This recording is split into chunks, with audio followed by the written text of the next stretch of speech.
Konservasi maritim adalah upaya untuk menjaga kelestarian dan keseimbangan ekosistem laut.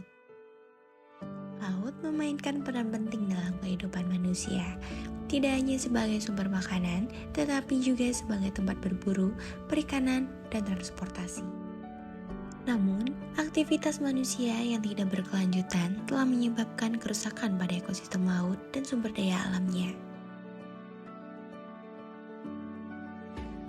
Kerusakan laut dapat memiliki dampak negatif yang signifikan terhadap kehidupan manusia. Adapun beberapa contoh dampak tersebut ialah yang pertama kurangnya sumber daya makanan, lalu kerusakan ekosistem, kerusakan perekonomian, dan juga kerusakan kualitas air.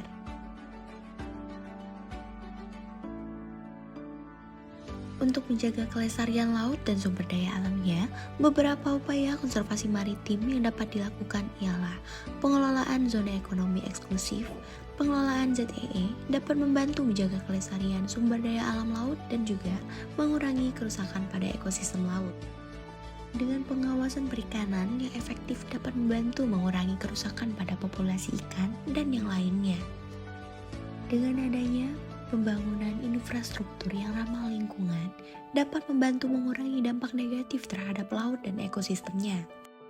Lalu, dengan adanya pendidikan dan kampanye yang efektif dapat membantu meningkatkan kesadaran masyarakat tentang pentingnya konservasi maritim dan mengurangi perilaku yang berbahaya terhadap laut.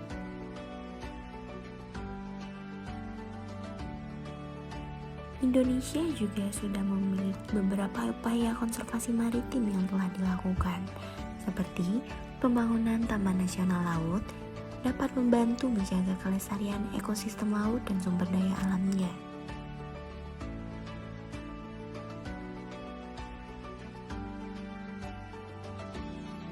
Oleh karena itu, konservasi maritim adalah upaya yang sangat penting untuk menjaga kelestarian dan keseimbangan ekosistem laut serta sumber daya alam yang terkait dengan laut.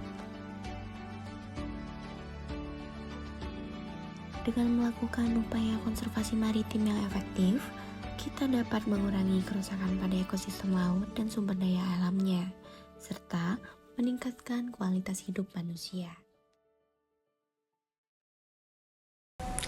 Halo teman-teman, kami dari kelompok 1 dari mata kuliah Hukum Kemaritiman ingin menjelaskan tentang konservasi maritim.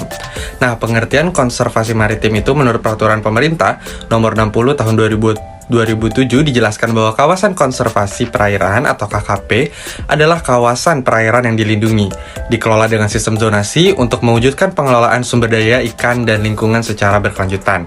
Nah, salah satu alat pengelolaan sumber daya pesisir dan laut yang efektif adalah mengembangkan kawasan konservasi perairan, yaitu mengalokasikan sebagian wilayah pesisir dan laut sebagai tempat perlindungan bagi ikan-ikan ekonomis penting untuk memilah dan berkembang biak dengan baik.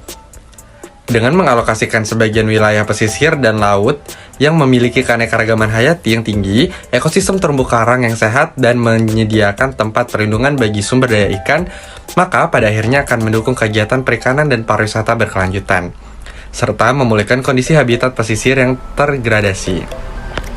Nah, dasar hukumnya adalah pengawasan yang pertama, Undang-Undang Nomor 31 Tahun 2004 tentang perikanan sebagaimana diubah dengan Undang-Undang Nomor 45 Tahun 2009. Dan yang kedua itu adalah Undang-Undang Nomor 27 tentang pengelolaan wilayah pesisir dan pulau-pulau kecil sebagaimana diubah dengan Undang-Undang Nomor 1 Tahun 2014. Nah, yang ketiga itu adalah Peraturan Pemerintah Nomor 60 Tahun 2007 tentang konservasi sumber daya ikan. Dan yang keempat, Peraturan Menteri Kelautan dan Perikanan Nomor 47 Permen KP 2016 tentang pemanfaatan kawasan konservasi perairan.